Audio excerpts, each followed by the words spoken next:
Também trago minha saudação em nome de Jesus.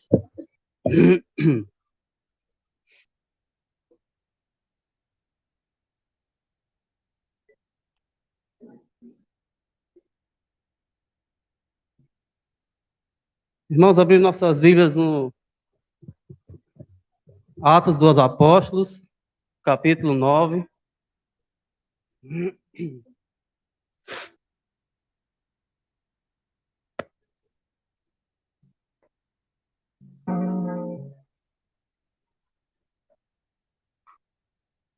Do primeiro em diante.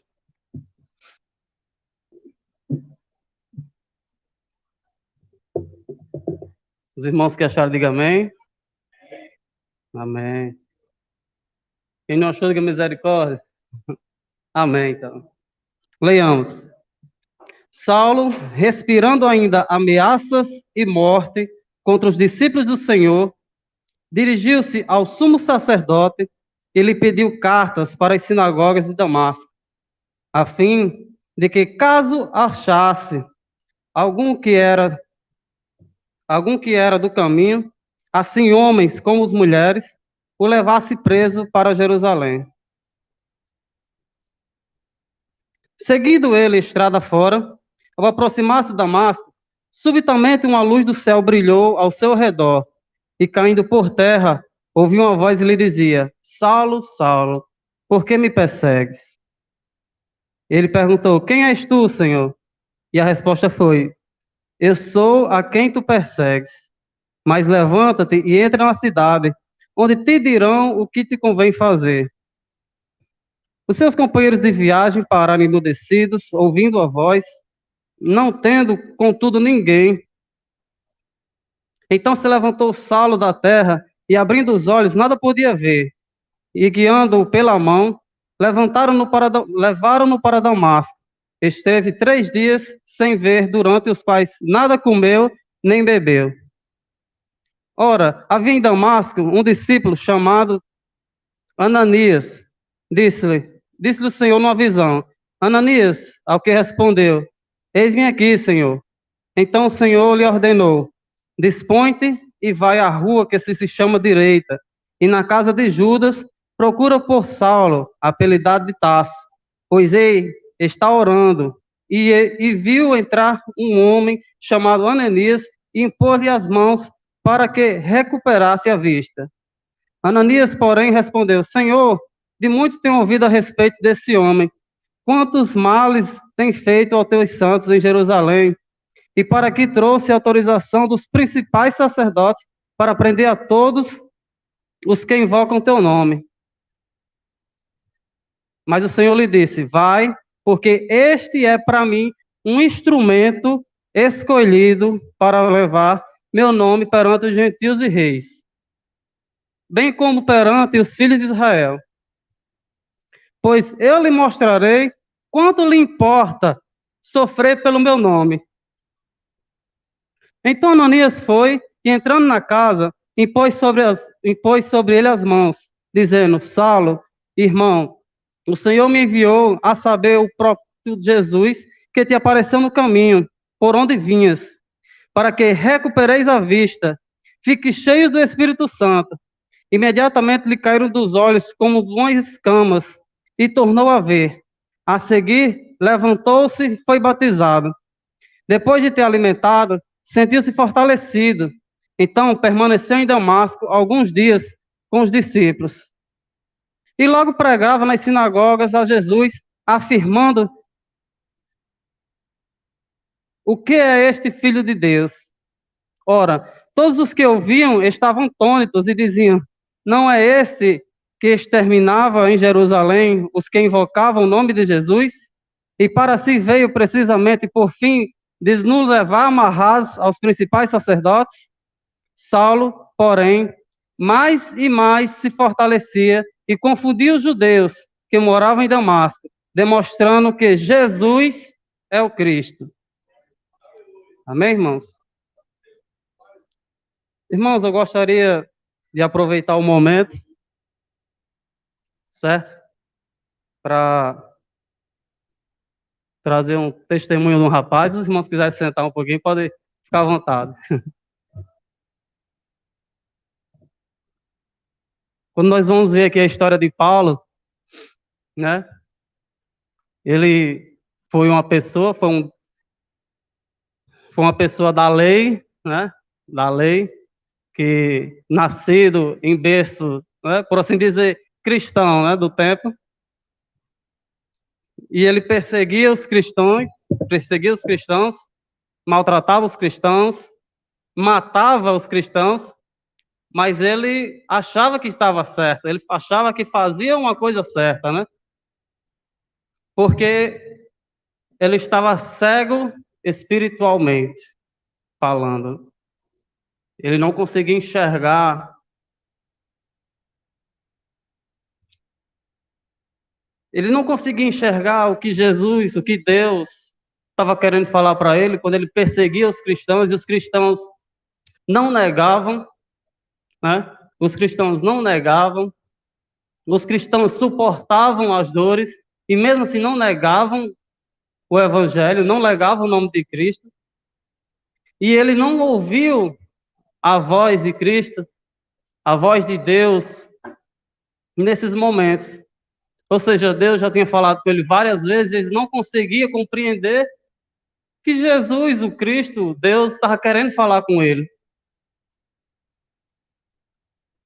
Igual modo era um rapaz, que ele também foi criado em berço evangélico, ele sempre frequentava as igrejas, às vezes meio que obrigado, né, pela sua mãe, mas ele ia, estava lá sempre frequente, mas ele era cego espiritualmente, ele ainda era cego espiritual, ele estava ali cumprindo tabela, ele estava ali só por religiosidade, preso à lei, porque os familiares faziam, ele fazia também. Então, certos tempos ele passou a fazer coisas erradas, ele se prostituía, ele bebia, né? Ele estava preso, fazia as coisas da carne, né? Estava fazendo as coisas da carne porque ele era preso à carne e era cego espiritualmente, não compreendia o que era dito. Na verdade, ele nunca buscou compreender o que era dito, o que era falado, né? Até chegou o ponto, chegou um momento que em meio a situações, em meio a acontecimentos, Deus veio tocando, veio falando com ele, tocou na saúde dele, né? Ele até que se aproximava mais um pouco, só que logo depois se afastava, porque ainda não era o momento. Até chegou um momento em que Deus foi e tocou em uma coisa que realmente mexia com ele, né? Algo que realmente ele se importava, algo que realmente ia fazer um sentido no que ele estava querendo mostrar.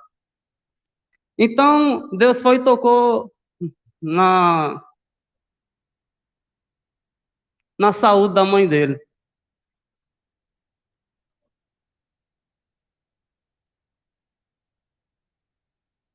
E mesmo ela com a saúde debilitada, não se deixava bater, não se deixava ser vencida. Mas ele não entendia, não compreendia. Chegava lá querendo visitar uma doente, mas ele via que ele era mais doente do que ela, que estava diagnosticada com a doença. Não compreendia que desde pequeno a mãe dele se trancava no quarto, ia orar e pregar, ia orar e jejuar, falar com Deus, né? Se entregar, buscar, e ele não conseguia compreender. Como é que ela passa tanto tempo assim? O que é isso? Não conseguia compreender, porque ele era ainda cego espiritualmente. Até que veio, né, uma suposta esperança para ele, né? Ela veio, teve uma recaída grave no hospital, mas retornou para casa. Quando chegou em casa, ela disse: "Eu estou curada. Eu estou curada." e ainda vão ver grandes coisas que vão fazer ainda por mim, né? Ainda grandes coisas vão ser feitas através de mim. Mas esse rapaz via que a cada tempo que se passava, mais se debilitava a saúde da mãe. A cada dia que se passava, mais a mãe ficava mais fraca. A cada dia que se passava, mais ia se atrofiando os músculos e não via melhoras. Até que a mãe desse rapaz veio a falecer, né? Ele até, ele até meio que compreendeu que não é a vontade de Deus. Ele sabe o que é melhor para a gente. Mas esse rapaz, ele ainda quis, ainda não foi. Deus continuava a chamar ele e ele não foi saber o que era que Deus queria com ele. Deus a todo tempo chamava ele, usava coisas para chamar ele, para se aproximar, só que ele não conseguia compreender, porque ainda não era o momento de ser aberto os olhos espirituais dele. Ele ainda estava com as escamas nos olhos dele. Esse rapaz chegou a se ficar meio que rebelde, meio estressado, no emprego dele, na casa, no relacionamento, na própria igreja, né? E foi então que surgiu uma oportunidade, certo? De que ele recebeu, pediu um irmão convidou ele para participar de um certo evento. Ele disse, não, foi mais... isso é uma palhaçada isso aí, não existe nada disso aí não. Aí, irmãos, não estou fazendo propaganda de evento, certo? Não estou fazendo propaganda de evento, não estou dizendo que o evento X é isso, mas nesse evento, esse rapaz, ele foi, e foi quando Deus derrubou ele, deixou ele desarmado, deixou ele sem, como é que eu posso dizer, sem ação, e veio a cair as escamas dos olhos dele, né?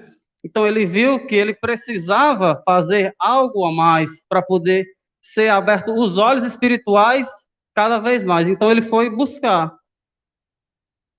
Ele foi buscar, ele jejuou, ele estava procurando ser edificado, procurando ser e saber o que era aquilo ali, procurando entender o que era aquilo ali. Mas não, mesmo assim não estava ainda 100% convicto, né? Até que ele foi em outra ocasião também, em que lá na hora do culto lá, cantaram até um louvor, aquela de Aline Barros, remove a minha pedra, me chama pelo nome. Então esse rapaz pegou e foi buscar Deus, só que de outra maneira. Ele foi buscar Deus mudando o jeito dele orar, procurando saber o que era que Deus queria para ele, né?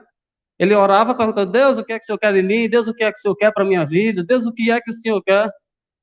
E meio que não era respondido diretamente. Então ele passou a orar de outra forma. Ele pegou e disse, Deus, eis-me aqui, remove a minha pedra, me chama pelo nome, né? Remove a minha pedra. Foi quando ele caiu em si e viu que a pedra que estava lá e não tinha sido removida ainda, era o íntimo, era o ego, era o egoísmo, né? O ego. Então foi aí que ele removeu a pedra. E foi quando ele foi chamado pelo nome. Foi quando ele foi realmente chamado pelo nome, literalmente. Imediatamente, como Paulo, ele se dispôs, aí ele procurou, ele foi se batizar, ele foi querer se aproximar de Cristo, ele foi querer participar, fazer parte do corpo. Ele imediatamente foi e se batizou, ou seja, ele imediatamente foi a pregar o evangelho. Eu acredito que a pessoa que foi usada para chamar ele pelo nome pode até questionar. Meu Deus, mas esse aí Esse daí, esse que era descompromissado, esse que era desviado, esse que nunca foi firme nunca foi firme na igreja. Aí Deus foi e falou para ele. Acredito que ele deve ter falado.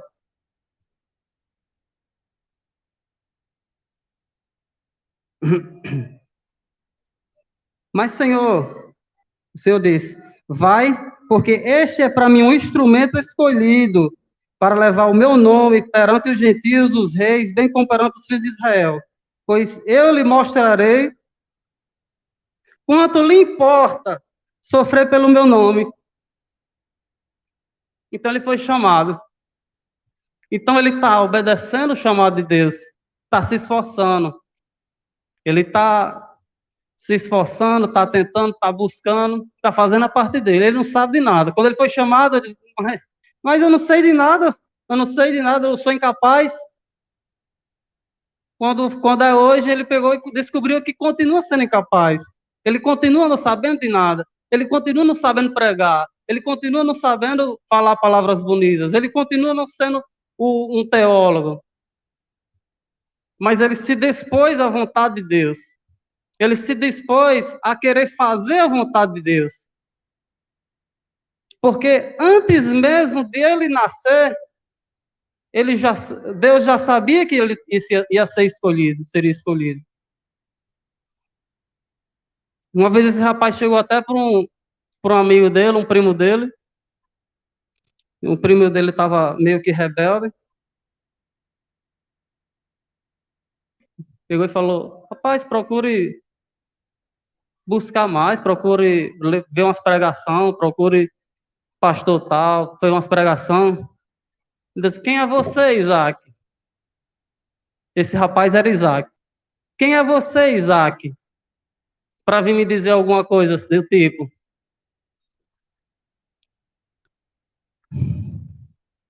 Já não basta as pessoas lá da minha família, já não basta o que eu escuto lá na minha família, mas esse rapaz até hoje eu oro por ele.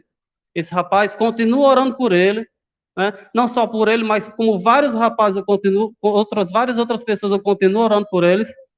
E eu vejo aqui, não querendo me comparar com Paulo, de maneira alguma.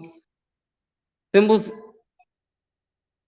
caminhos parecidos, nós temos trajetórias meias que parecidas, não sei ainda o fim das coisas, Deus que sabe o fim delas, mas eu vejo textos que eu me identifiquei, que eu não estava, que eu via que Deus queria falar comigo, mas eu não me dispunha a escutar o que ele queria falar para mim. Foi o tempo que ele veio e me derrubou. Ele veio e veio falar comigo diretamente para mostrar o que ele realmente queria para minha vida. E eu vejo, irmão, que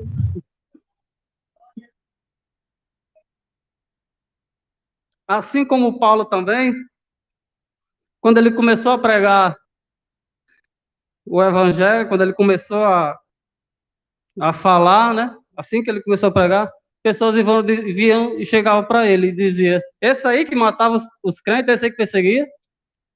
E acontece do mesmo jeito com a gente. Não, não muda nada.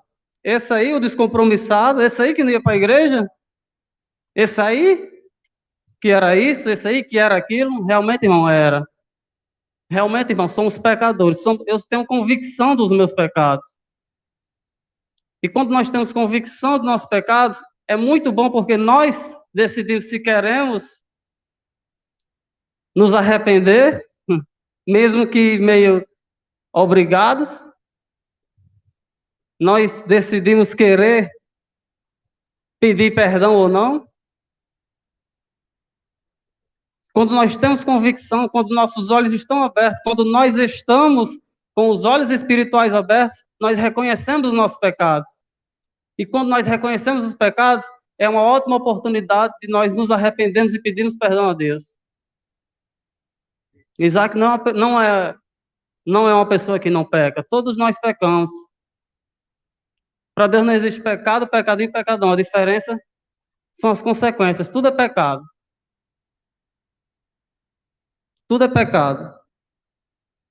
Então, irmãos, Isaac também, assim que começou a pregar, assim que começou a falar de Deus, não começou a pregar, que Isaac não é um pregador, mas assim que ele começou a falar de Deus, também vieram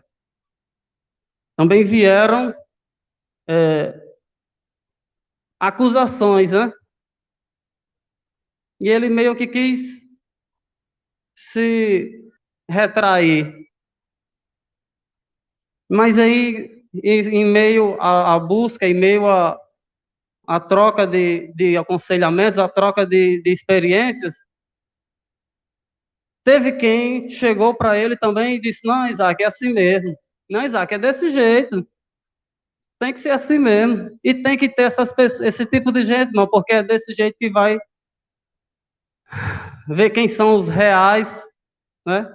Quem realmente são os escolhidos. Então, irmão, do mesmo jeito que Paulo perseguia ou não dava valor ao que realmente era para ser feito, irmão Isaac também fazia.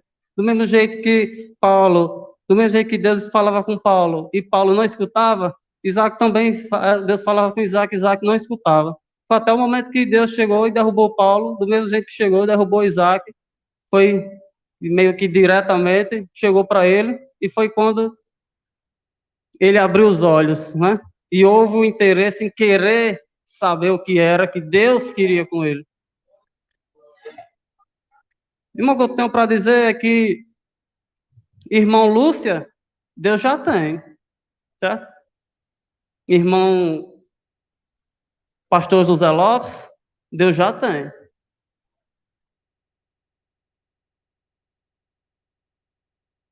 Irmão Severino Januário, ele já tem. Agora ele quer um Isaac. Agora ele quer um irmão Isaac. Agora ele quer um irmão Moisés. Agora ele quer um irmão Alice, quer uma irmã Luana, certo? Não busque querendo ser um alguém, porque Deus quer você. Um alguém ele já tem. Agora ele quer você. Então procure se aprofundar e saber o que Deus quer de você.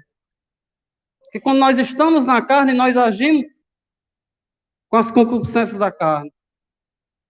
Só para encerrarmos, vamos lá em Gálatas capítulo 5, versículo 13.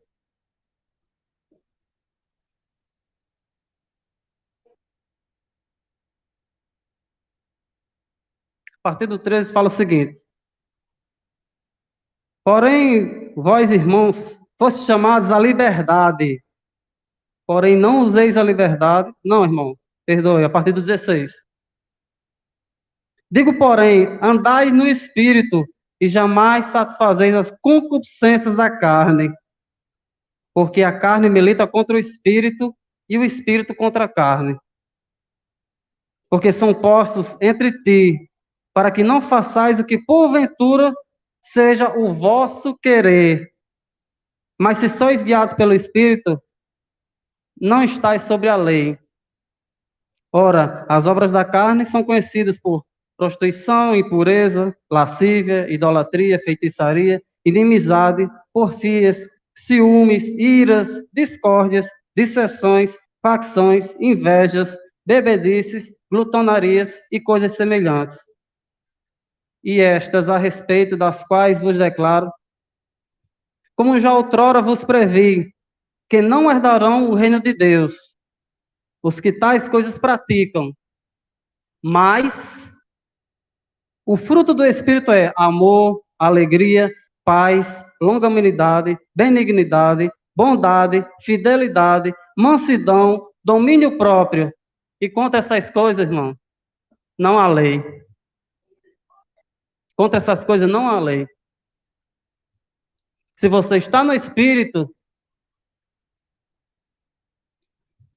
pode ser que venha. Possa ser que venha acusações. Possa ser que alguém venha querer demonstrar quem você era no passado. Mas se você está no Espírito, contra essas coisas não há lei. Amém, irmãos? Que Deus venha falar aos nossos corações.